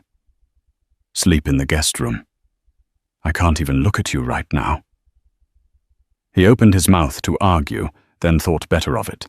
Silent, he retreated to the guest bedroom, leaving Catherine to collapse onto the couch in tears. As she drifted in a half-conscious state of heartbreak, A single question throbbed in her mind. How could he do this to us? Sunlight spilled through the floor-to-ceiling windows of the penthouse, stirring Catherine from a fitful sleep. She sat up, her body aching from the night spent on the couch. She half expected Derek to appear with an apology or at least an explanation better than it's for the deal. But the apartment was silent. A check of the guest room revealed he was gone. No note, no text. Only the faint smell of his cologne in the hallway. Catherine felt bitterness coil inside her like a snake. Had he left for work as though nothing had happened? Trying to compose herself, she went about her morning routine, feeding their fluffy grey cat Winston, who circled her legs anxiously, making a cup of tea, gazing out at the city skyline. But none of it soothed her. Her phone buzzed with a message from Melanie. She simply texted, "I'm here for you," followed by a heart emoji. Catherine typed a quick thanks and debated what to do next. Should she confront Derek at his office? Should she call her father? Confide in him? Then as she paced through the living room, the TV caught her attention. A news ticker scrolled across the bottom, and the anchor's solemn voice filled the silence. Ongoing investigation into potential insider trading and financial misconduct at Harrington Ventures. Derek Harrington's office has not yet released a statement, but sources say officials from the SEC are looking into suspicious activity. Catherine fumbled for the remote and turned up the volume. Her heart pounded with alarm. Investigation insider trading. This was the first she'd heard of anything official. The anchor went on. Harrington Ventures soared to prominence in the last few years, drawing comparisons to major tech moguls like Elon Musk and Bill Gates. But now regulators question whether certain investment gains came from illicitly obtained information. Derek Harrington was spotted at a private dinner last night with an unidentified associate, leading to speculation on whether this meeting is connected to the alleged misconduct. In that moment, Catherine felt a strange mixture of shock and vindication. She remembered the hush of Oxmervale, the private table Derek's murmured conversation with Sabrina Chen. Was this the reason for that meeting? She grabbed her phone and scrolled through financial news sites. All of them were erupting with the story. Harrington Ventures under siege. One headline read, "Inside the SEC probe teased another." She found nothing that concretely linked Sabrina Chen to the scandal, only rumors that Derek was meeting with someone who might hold the key to hush money or secret deals. Anxiety clawed at Catherine's stomach. This was beyond a marital betrayal. It might be a legal catastrophe. She needed answers. She dialed Derek's cell, but it went straight to voicemail. Her next thought was to contact his assistant, the ever-efficient Amanda Wu, who always picked up or responded promptly. But even Amanda's phone rang until voicemail kicked in. Fearing the worst, Catherine decided to put aside her heartbreak for a moment and do what she could to protect her family. She reached for her coat and bag, then headed out the door, determined to confront Derek at his office if necessary. The offices of Harrington Ventures occupied the 20th through 22nd floors of a gleaming steel and glass tower in Midtown. When Catherine arrived, the usual bustle in the lobby was replaced by a tense hush. Small clusters of employees whispered, casting anxious glances toward a row of men in dark suits who were busy rifling through documents and laptops. It was clear the investigation was well underway. Catherine stepped off the elevator on the 22nd floor, where Derek's corner office overlooked the city. She braced herself for the sight of more investigators. Instead, she found the reception area swarming with them. She approached a stern-faced man, flipping through files. "Excuse me, I'm Catherine Harrington. I need to see my husband." He regarded her warily. "Do you have an appointment?" She almost laughed at the absurdity. Appointment, I'm his wife. Is Derek in his office? The man jerked his head toward a closed door. He's in a meeting with the SEC officials and his legal team. Best if you wait. Catherine felt her patience slip. I'm not waiting, she said firmly. Without another glance, she marched to Derek's office door and turned the handle. Locked. She knocked, ignoring the mutterings of the investigators behind her. After an agonizing minute, the door swung open, revealing Derek's lawyer. A slim woman in a sharp navy suit, a phone pressed to her ear. She looked Catherine up and down. Mrs. Harrington. We're in the middle of something. Derek's voice cut through. Let her in. The lawyer stepped aside, and Catherine entered the office. Derek stood at his desk, arms folded, face drawn and tired. Two men in dark suits sat in chairs across from him, notes scattered on the table. They regarded Catherine neutrally before turning back to Derek. We'll give you a moment, one of the men said, as they gathered up their documents and stepped out. An awkward hush fell. Catherine closed the door behind them. For a heartbeat, she and Derek just stared at each other, the memory of last night's argument hanging between them. His eyes flickered with guilt concern, and something else, maybe relief. Catherine. He began running a hand over his face. I was going to call you once this settled. Her anger reignited at his dismissive tone. Settled, Derek. You're under investigation by the SEC. This isn't a small pothole in the road. The news is everywhere. He sighed. Look, I can't say much right now. It's an internal matter, and our lawyers say we should cooperate, but keep quiet publicly. There have been rumors of insider trading, but it's a misunderstanding. We're sorting it out. A misunderstanding, Catherine repeated. Does this have anything to do with Sabrina Chen and last night's dinner? Derek flinched at the name. Why would you think? Because the news outlets are already speculating about it. Derek, she hissed. If you were with her to discuss some insider deal. Stop, he cut in, raising a hand. I can't talk about her. Not here, not now. Let's just say I have things under control. Catherine couldn't believe what she was hearing. Under control? Derek, the entire office is crawling with investigators. I can't even reach your assistant. Amanda was told not to talk to anyone without the lawyers present, Derek said tightly. She's in a conference room with them now. This is standard procedure. Standard procedure, Catherine echoed, her voice faint with incredulity. How far does this go, Derek? Because if you think I'm going to sit at home pregnant while you're possibly facing criminal charges, I didn't do anything illegal, he snapped, though sweat beaded at his temple. Sabrina, it's complicated. She brought me some stock tips about a company we were considering investing in.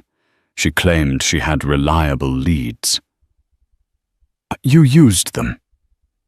Catherine pressed her heart, pounding. He swallowed.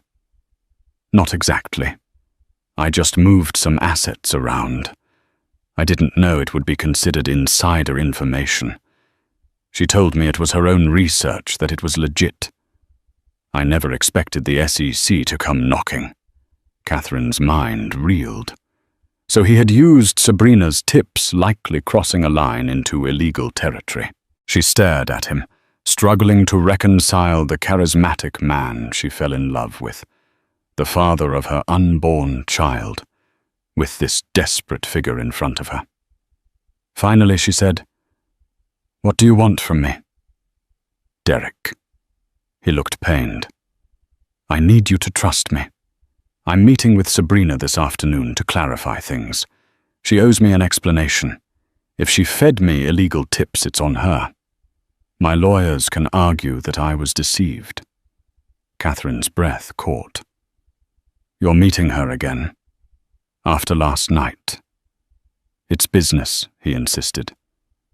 "Look, I get how bad this looks. But if you want to protect our family, you'll let me handle this. I promise I'll fix it." Part of Catherine wanted to cling to the hope that he could, but she saw the desperation in his eyes, the guilt and confusion swirling there. His ambition, once so inspiring, had turned into a reckless obsession that might cost him everything. Maybe she should walk away, call her father, pack a bag and leave. But she couldn't, at least not yet. She carried his child, and some piece of her still loved him. She nodded once. "Fine. But I'm not leaving you alone in this. I'm staying in the city. I'll do what I can to help." Derek exhaled relief passing over his face. He reached for her hands, but she stepped back. "I'll trust you for now," she said, voice trembling. "But remember, Derek, trust isn't infinite. You've already broken it once." That afternoon, Catherine found herself restless, pacing the penthouse. The SEC had allowed Derek to remain at the office, but insisted he provide any requested documents on demand. His phone was undoubtedly monitored, and Sabrina Chen was labeled a person of interest. Catherine tried to focus on calm. She set up a quiet corner to rest, turned on soft classical music, and attempted to soothe the baby within her. Yet every time she shut her eyes, she saw Derek leaning across that table. Saw him gently touching Sabrina's hair. How did we get here? She wondered. Have I been so naive? A phone call from an unfamiliar number broke her reverie. She picked up, heart hammering. A woman's voice spoke clipped and professional. "Hello, Mrs. Harrington. My name is Caroline Patterson. I'm a journalist at the New York Daily Mirror. We're working on a story about your husband's company. Would you be willing to provide a statement?" Catherine's mouth went dry. No comment, she said hastily, ending the call. But within minutes, another call came from yet another journalist. And then another. It seemed the entire press corps had decided to ring her up in search of a sensational quote. She turned off her phone, trembling with anxiety. The day crawled by. When Derek finally returned home, it was well past 8. Catherine opened the door to find him grim-faced, tie, undone hair disheveled. He looked like a man fighting a war on multiple fronts. "Any progress?" Catherine asked quietly. He nodded. "Lawyers say there's no direct evidence yet. Just allegations that we traded on insider info for a few deals. But they'll keep digging. As for Sabrina..." He paused, looking away. "We spoke. She claims she's just a scapegoat. She said she's taking a flight back to Hong Kong tomorrow, and that the SEC can't touch her there." Catherine's stomach twisted. "So she's running." He shrugged. "Or, so she says. I tried to get her to talk to my lawyers, but she refused. She's not answering calls anymore. My attorneys are furious. They say if she disappears, it'll make me look even worse, like we're trying to hide something." Catherine eyed him. "Are you still sleeping with her?" Derek's cheeks burned red. "No." "Catherine, I messed up." "Okay.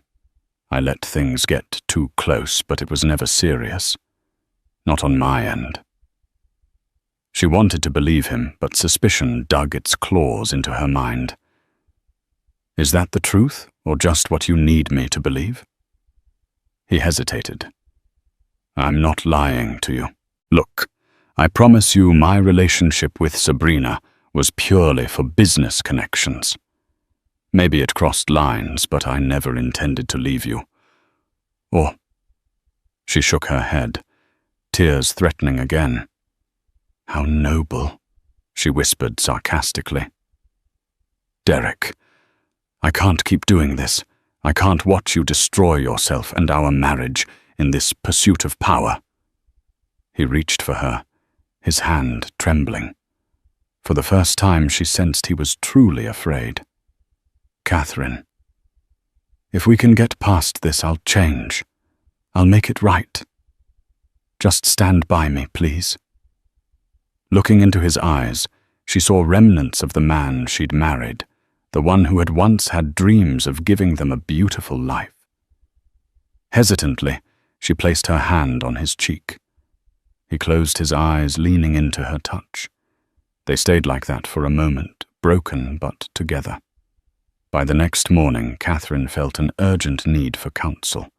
She made a phone call to someone she knew and trusted her father, Alexander Barnes. Despite their somewhat strained relationship, he had never fully approved of Derek's rags to riches aggression. Her father was a steady presence in her life. "Dad," she said quietly when he picked up. "Things are bad. Derek's company is under investigation. There's rumors of insider trading." She heard him exhale. "I saw the news. Are you all right?" "I don't know," she confessed. "He might have been unfaithful too." "I feel like everything is spiraling." Her father's voice softened. "Sweetheart, you need to take care of yourself. Think about my grandchild. Stress can't be good for the baby." She stifled a sob. "I know. Dad, what should I do? Should I leave him?" Alexander was silent for a moment. "I can't decide that for you. But listen, Catherine Derek has always been a risk-taker. That's what made him successful. But it can also lead to ruin if he isn't careful. You have to consider if you can trust him to change. And if not..." She closed her eyes. "I understand." He cleared his throat. "If you need a place to stay, come home. Your old room is waiting, or I can set you up in a nearby property. No pressure. But I won't let you face this alone." Tears welled in her eyes, but she felt a measure of warmth. "Thank you, Dad. I'll let you know." After the call ended, Catherine sat by the window, watching the Manhattan skyline shimmer under the morning sun. Memories danced in her mind. Meeting Derek at a charity gala, her father hosted the spark in his eyes as he talked about turning dreams into reality, the sweet way he'd slipped a note into her coat pocket with an invitation for a first date. Where had that man gone? Meanwhile, Derek's day took a dramatic turn. He was set to appear for a voluntary discussion at the SEC offices downtown. His lawyers insisted that showing openness would help. But an hour before he was supposed to leave, a text from an unknown number arrived. "Meet me at the Park Regency Hotel room, T02. Urgent. Sabrina." His heart pounded. Why would Sabrina risk contacting him now, especially if she was supposedly leaving the country? He showed the text to his head lawyer, Edward Langley, who frowned. "That's ill-advised. She's already under suspicion." Derek frowned. "But if she has evidence to exonerate me or some angle we can use, it could save the company." Langley shook his head. "We can't stop you from going, but this is dangerous. If the SEC finds out, they might interpret it as conspiracy. You should consider letting me or one of the associates go with you." But Derek shook his head. "She might not talk if there's a lawyer present. I'll go alone, but I'll record everything." Langley frowned more deeply. "Just be careful. And whatever you do, don't offer her money or anything that can be interpreted as bribery." Derek nodded grimly. He texted Sabrina back. "I'll be there in 30 minutes. Then he instructed his driver to head to the Park Regency. Anxiety prickled his skin as he imagined the worst, A sting operation, a setup by the SEC, or even blackmail from Sabrina herself. When he arrived at room 1902, he found the door slightly ajar. He knocked softly, hearing the faint sound of classical music from inside. Sabrina's voice called out, "Come in." He stepped into the suite, scanning the opulent living area. Marble floors, plush sofas, fresh roses on the coffee table. Sabrina stood by a window wearing a sleek black dress. She looked impeccable every inch, the mysterious femme fatale. Her gaze locked on Derek. "Don't be shy," she said with a purr. "We don't have much time." Derek hesitated by the door. "Why did you call me here?" She beckoned him over. As he stepped forward, she gestured for him to sit on the sofa. He remained standing. "I'm not staying long." "Talk." Sabrina smiled, though tension radiated off her. "I'm leaving for Hong Kong in a few hours. I just wanted to mend things between us." "I never meant for you to get in trouble." He shook his head, anger flaring. "You handed me illegal tips. That's exactly how I got in trouble." She narrowed her eyes. "Don't pretend you didn't know the risks, Derek. You're a smart man. No one invests millions blindly. You could have done your own diligence, but you were too eager." He opened his mouth to retort, but she continued. "Anyway, let's not argue about the past. I have a proposition. I can provide documentation that proves I misled you, that I told you it was my own research, and you relied on it in good faith. If the SEC sees that you could walk away with little more than a slap on the wrist." Derek's heart skipped. "So you'll confess to lying?" She shrugged, a coy smile on her lips. "I'll say whatever you need me to say, for the right price." He clenched his jaw. "What price?" She sauntered to a small table and picked up a folder. "I have it all here, emails, transcripts. It's quite convincing. I want $5 million. Derek nearly choked. $5 million? Sabrina. That's blackmail. Her lips curled. Call it compensation. I'll be ostracized from my circles. I can't do business with you or your connections again. I'll have to rebuild from scratch. Derek's mind spun. $5 million was no small amount, but his company was worth hundreds of millions. If the investigation destroyed it, he could lose everything. Still, even if paying Sabrina might clear him, it was absolutely illegal to bribe a witness. This could bury him deeper in legal trouble. He took a step back, shaking his head. I can't do that. My lawyers would kill me. She rolled her eyes. Your lawyers, Derek. You won't need them if you're indicted. You'll be lucky to avoid jail. He stared at her, fury boiling. So this was your plan all along? To reel me in, feed me these tips and then blackmail me? Sabrina's eyes flashed. Don't be naive. You pursued me for my connections. We used each other. Now let's finish the transaction. He exhaled, attempting to steady himself. I won't pay you a cent. If you have evidence that can help me, provide it. If not, get out of my way. Her expression hardened. Think carefully, Derek. You have a lot to lose. He turned to the door. I'm done with you. As he left, his heart pounded not just with anger, but with fear. Fear that Sabrina might release evidence that would incriminate him further, or worse, twist the facts to frame him entirely. The upcoming meeting at the SEC loomed large in his mind. Back at the Harrington Ventures office, Derek quickly informed Langley of what had transpired. The lawyer's face turned pale. She asked for money. Derek, if we even hint at paying her, it could be seen as witness tampering. We have to disclose this to the SEC, or they might discover it later and accuse us of hiding it." Derek groaned. "You're right. Let's get it over with." The two hurried to the SEC building, where they were ushered into a conference room. Catherine, who'd insisted on coming along for moral support, sat quietly in the corner. She offered Derek a small nod of encouragement. Despite everything, she was there for him. The lead investigator, a meticulous woman named Francesca Morales, greeted them with cool politeness. "Mr. Harrington, we appreciate your cooperation.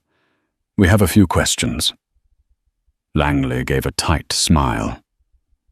"We want to go on record that Ms. Sabrina Chen attempted to solicit money in exchange for certain statements. We did not comply." Morales leaned forward, interest piqued. "That's quite an allegation. Do you have proof?" Derek remembered that he had switched on his phone's recording as soon as Sabrina started talking. He glanced at Langley, who nodded. They handed over the audio file. It was risky, but they had no choice. If Sabrina tried to sell a false narrative, at least they had evidence she'd demanded money. Morales listened with headphones, her stern face revealing little reaction. Finally, she removed the headphones. "We'll need to verify the authenticity of this recording. For now, it appears Ms. Chen may have engaged in blackmail." She then fixed Derek with a penetrating gaze. "But that doesn't absolve you, Mr. Harrington. Regardless of Ms. Chen's motives, if you used insider information knowingly or not, you remain accountable." Derek swallowed. "I understand." The interrogation began, and it felt like a slow, agonizing dance. Morales asked about each investment, each conversation with Sabrina, each trade made in the weeks prior. Derek tried to remain calm, giving honest answers, but stopping whenever Langley advised him to.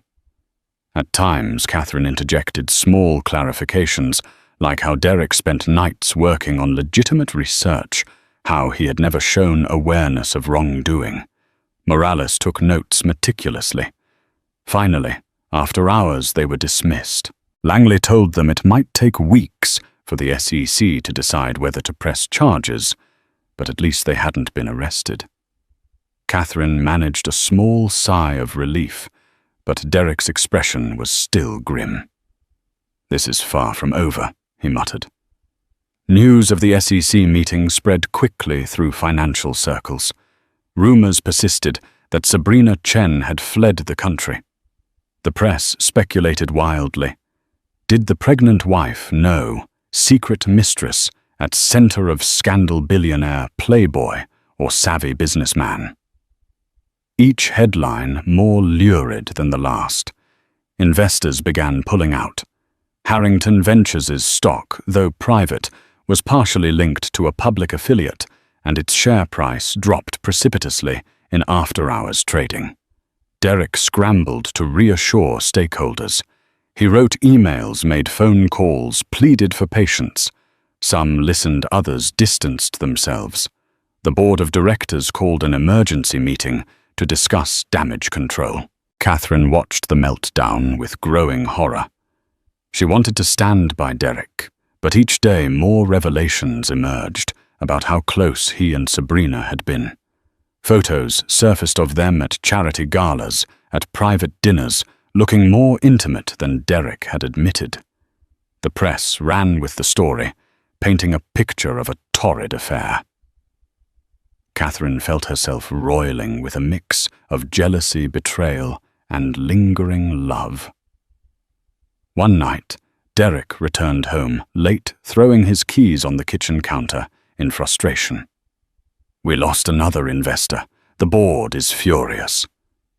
Catherine, who had been restless all evening, approached him tentatively. "You need a strong public statement," she suggested.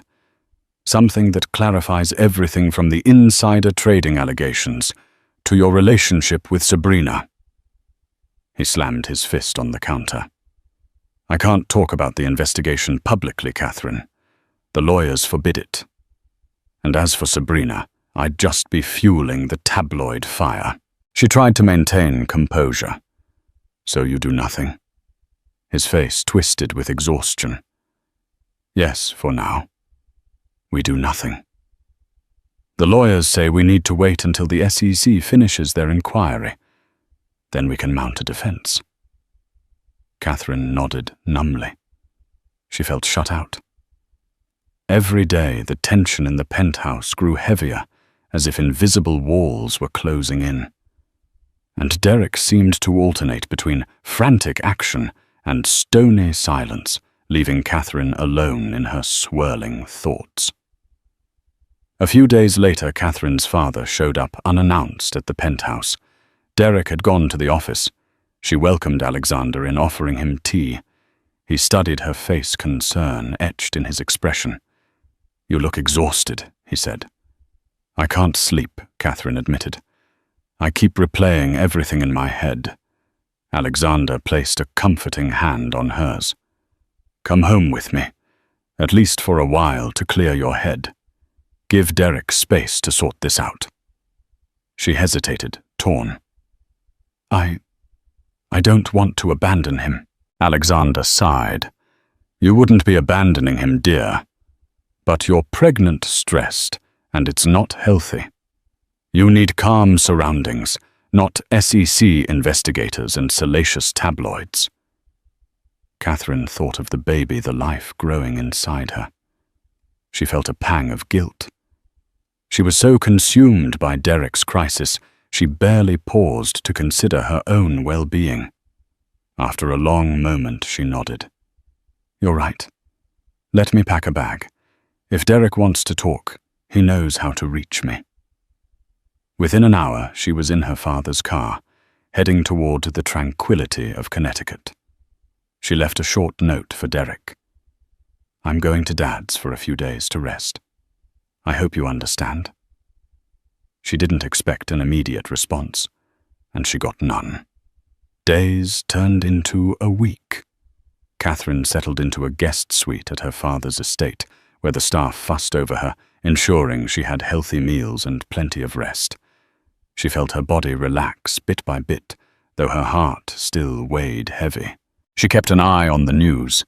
Harrington Ventures seemed to be on the brink. More rumors of a mass investor exodus, talk of a possible resignation by Derek if indicted. Then one afternoon, Catherine received a call from an unexpected source, Amanda Wu, Derek's assistant. Amanda's voice trembled with urgency. "Mrs. Harrington, I'm sorry to bother you, but there's something you should know." Catherine gripped the phone. "What is it?" A man came by the office, Kyle Peterson, one of Derek's old associates. He claimed to have documents that could prove Derek's innocence. But Derek is so busy fighting fires, he barely gave Kyle the time of day.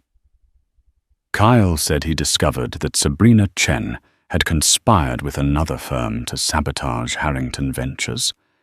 He said it was personal for her. She wanted to ruin Derek. Something about an old family feud. Catherine's pulse raced. Wait, an old family feud? Sabrina never mentioned anything like that. "I don't have details," Amanda said. "But Kyle swore he has proof. Sabrina manipulated data to make it look like Derek was trading on insider info, when in fact it was all her doing. He tried emailing Derek, but with the SEC monitor it might get lost. I think Derek's ignoring him because it sounds too far-fetched.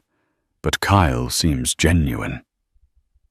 Catherine thought back to Sabrina's chilling composure, her blackmail attempt. Maybe Sabrina had orchestrated the entire fiasco, setting Derek up for a fall, while reaping her own profit. It was a terrifying thought, but it made sense given her abrupt disappearance and hush-money demands. "Amanda, can you put me in touch with Kyle directly?" Catherine asked. "Of course. I'll text you his number." Minutes later, Catherine spoke to Kyle. He explained that Sabrina's father, Wei Chen, once competed with Derek for a major Chinese tech merger. Derek's success had apparently cost Wei Chen a fortune and tarnished his reputation back home. Kyle believed Sabrina sought revenge under the guise of forging a business relationship, planning to entangle Derek in legal trouble. She fed him tips that appeared legitimate, but in reality they were gleaned from corporate espionage or manipulated data. Then she let the SEC discover them. "I have documents showing Sabrina's father orchestrated the entire infiltration," Kyle said, "and also a recorded phone call where Sabrina brags about how easy it was to seduce Derek into compliance." Catherine felt anger and relief swirl together. If Kyle's evidence was real, it could vindicate Derek. "Why didn't you come forward sooner?" He hesitated. "I only discovered it a few days ago, rummaging through old servers and unsubscribed email accounts. I used to manage some side projects with Derek, but we parted ways after a disagreement. I had no idea Sabrina's infiltration ran this deep. I thought I owed it to Derek to come clean now." "Thank you," Catherine said earnestly. "Please get those documents to Derek's lawyers. And also send a copy to me." Catherine returned to the city the very next day.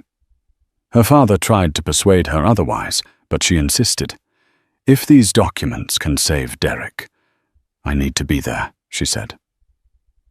At Harrington Ventures, she found Derek hunched over a conference table, scattered with papers, eyes bloodshot. The board was in an uproar. The SEC investigation was intensifying. Media outlets were calling him the next Bernie Madoff. It was chaos. Catherine entered the room and placed her hand on Derek's shoulder. He flinched at first, then turned to see her. A mixture of surprise and relief flashed across his face. "Catherine, you're back." She nodded. "I have news. I spoke to Kyle Peterson." Derek frowned. "Kyle, I haven't seen him in ages." Quickly, Catherine explained what Kyle had told her. She saw Derek's eyes widen, a spark of hope igniting. "If he really has that evidence, we can prove Sabrina was the mastermind. This changes everything." "It does," Catherine agreed. "We need to move fast, though, before Sabrina disappears for good." Derek called an emergency meeting with Langley and the legal team. Kyle arrived with a briefcase full of documents and digital files. He walked them through each piece of evidence, showing how Sabrina had infiltrated Harrington Ventures, forged research reports, and leaked them to Derek under false pretenses. The final damning piece, a recorded phone call, where Sabrina gleefully admitted Derek is so hungry for power, he won't even question where the data comes from. By the time the SEC is done with him, he'll be ruined. Langley's eyes shone with triumph. "This is exactly what we need. With this, we can build a defense that Derek was the victim of fraud. He'll still face questions about his due diligence, but it's a significant shift in liability." Derek looked stunned, as if someone had handed him a life preserver, just as he was drowning. He turned to Catherine, voice thick. "I don't deserve you. I was so reckless. I should have known better." She placed a hand over his. "Let's just get through this." Armed with the new evidence, Derek's lawyers presented everything to the SEC. The response was immediate and dramatic. Francesca Morales grilled them for hours, verifying the documents, analyzing the authenticity of the recordings, and cross-checking them against Sabrina's earlier claims. 2 days later, the SEC issued a statement. They were redirecting the focus of the investigation toward Sabrina Chen and her associates. Derek remained under scrutiny for negligence, but the criminal angle for insider trading was all but dropped. The media pounced on the story of the scheming mistress, fueling a new wave of scandalous headlines. But for Derek, the worst legal nightmares seemed to recede. He wasn't out of the woods. Entirely civil penalties for failing to perform proper diligence could still be on the table, and Harrington Ventures' reputation was badly tarnished. Investors remained wary, but at least the threat of prison no longer loomed. Throughout the madness, Catherine stayed by Derek's side, though their personal relationship remained strained. She had forgiven him enough to fight for his exoneration, but the wound of his betrayal festered. One evening after a grueling day of damage control, they sat in the living room. Derek poured himself a stiff drink, offered Catherine sparkling water instead. They sipped in silence. "Thank you," he finally said, "for not walking away, for finding Kyle, for everything." She nodded. "I did it for our child, and maybe for the Derek I thought I knew." He winced at that. She continued, "Where do we go from here?" He drained his glass. "I can't pretend this didn't happen. I failed you. I was so blinded by ambition, I forgot the vows we made. And Sabrina." Catherine cut in gently. "Let's not talk about her anymore." She sighed. "I'm not sure what's next for us, but I do know that if we're going to move forward, we need honesty therapy and time." He closed his eyes, a single tear escaping. "I'll do whatever it takes." In the weeks that followed, Derek officially stepped back from the CEO role of Harrington Ventures, appointing a trusted associate to steady the ship while he sorted out the final legal tangles. The board reluctantly agreed, seeing that Derek had become a lightning rod for controversy. Meanwhile, Catherine focused on her impending motherhood. She invited Derek to prenatal appointments, and he came. Their interactions remained cautious, but as they witnessed the ultrasound images and heard the baby's heartbeat, a profound sense of shared responsibility bound them. Then one crisp autumn morning, Catherine went into labor. Derek rushed her to the hospital, eyes wild with worry. Hours later, they welcomed a baby boy, whom they named Andrew Alexander Harrington. Andrew for Derek's late grandfather and Alexander for Catherine's father. Holding their newborn son, Catherine and Derek felt something shift. The swirling chaos of the past months faded, replaced by a fragile hope. They had survived betrayal scandal and near financial ruin, but life had given them this new beginning, a chance to change. Epilogue. Short conclusion. Within the novel. Over the next year, the SEC investigation wrapped up. Derek settled the negligence charge with a hefty fine and strict compliance measures. Harrington Ventures, though, rebounded under new leadership, and Derek devoted himself to philanthropic initiatives while quietly rebuilding trust among colleagues and loved ones. Sabrina Chen never resurfaced in the US, rumored to be hiding out in Hong Kong under her father's protection, though whispers of further legal action haunted her. For Catherine and Derek, the road to healing was long and winding. They attended counseling, learned to communicate more honestly, and above all focused on raising little Andrew in an environment of love and stability. Through tearful confessions and late-night heart-to-hearts, Catherine began to forgive, and Derek sought to become the man she deserved. It wasn't a fairy tale ending, life rarely is. But in the hush of their child's laughter and the quiet strength of renewed commitment, they found the seeds of something real, something worth preserving.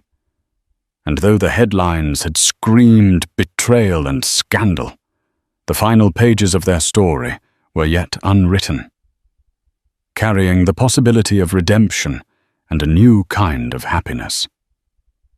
life can twist and turn in the most unexpected ways. For Derek and Catherine Harrington, what began as a shocking betrayal escalated into a high-stakes legal drama threatening to tear their lives apart.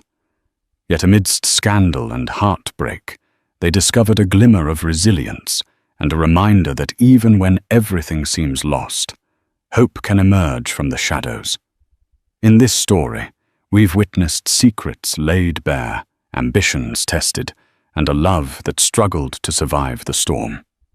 Ultimately, it is a testament to the power of truth and the choices we make in the wake of our deepest regrets.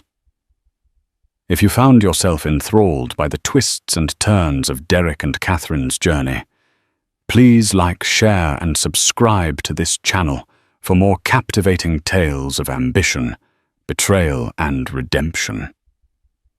Your support allows us to continue bringing such stories to life, and we can't wait to share the next chapter with you.